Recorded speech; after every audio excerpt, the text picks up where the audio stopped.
Option is dead, right? Long live the public option! 4 Democratic senators, Michael Bennet of Colorado, Kirsten Gillibrand of New York, Jeff Merkley of Oregon, and frequent guest on this show, Sherrod Brown of Ohio, they have all written a letter to Harry Reid asking him to bring the public option back, to bring it to the Senate floor for a vote under reconciliation rules. Those are rules that would mean the public option could pass with just a 51-vote majority. It couldn't be filibustered. The minority could not stop it if at least 50 Democrats wanted to support it.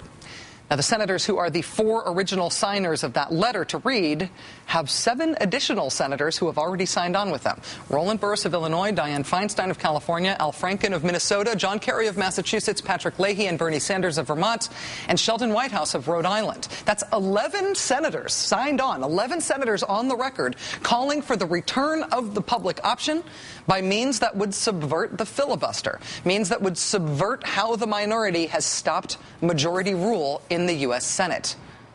That's right. Prepare to be shocked. Prepare for disapproving murmurs to spread through Washington cocktail parties. Prepare for disapproving clucking columns written by columnists who've cranked out Beltway common wisdom from Washington for longer than you've likely been alive. It's true, and it is shocking. These Democrats are actually proposing moving on a popular major reform to the healthcare system that they support, that the public supports, that the president supports, and they are proposing doing so, shocker, without Republicans. It's very shocking. I know. It's very upsetting to the system. Also, it's about time. I know that to say it violates Beltway rules about what you're allowed to say about American politics, but it doesn't really make sense for Democrats to talk health policy with Republicans anymore, or to seek Republican votes on health policy anymore, because Republicans have not been negotiating on policy in good faith. They haven't. Here's proof. This is a case in point. The individual mandate, the idea that as part of health reform, everybody would be required to have insurance. This is the basis of the Massachusetts health reform plan, for example. Originally, this mandate idea was a Republican idea. NPR pointed it out this week. When the Clinton administration was trying to reform health care, the Republican alternative to the Clinton plan was a plan based on an individual mandate for health coverage. That was the Republican plan. Here's that plan. Co-sponsored, you'll notice, by, among others, Senator Orrin Hatch of Utah, Senator Charles Grassley of Iowa.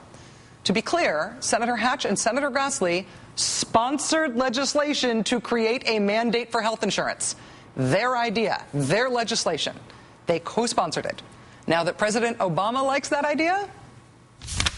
Another area of concern is the individual mandate to purchase coverage. I've become increasingly concerned with the intrusion into private lives that the individual mandate represents. Congress has never crossed the line between regulating what people choose to do and ordering them to do it.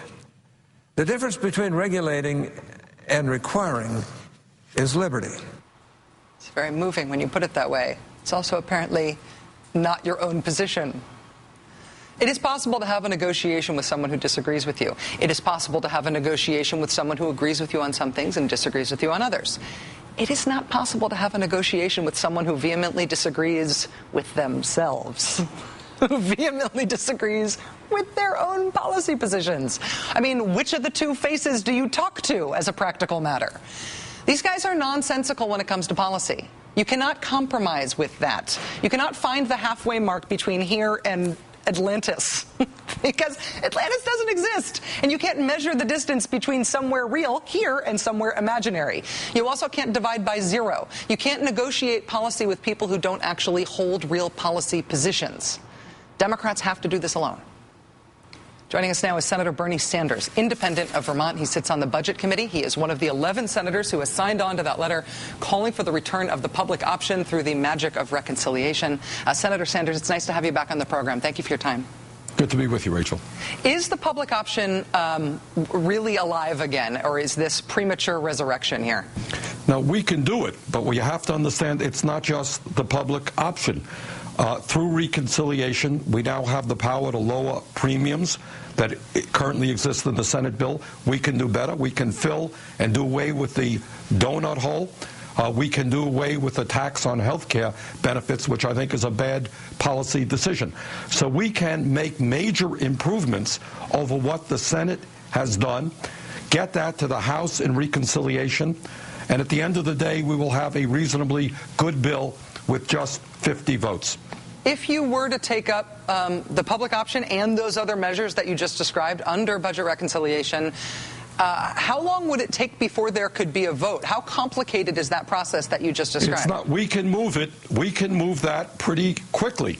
And let me tell you something else. In addition to that, committees have instructions right now so that we can pass major education reform in the same bill.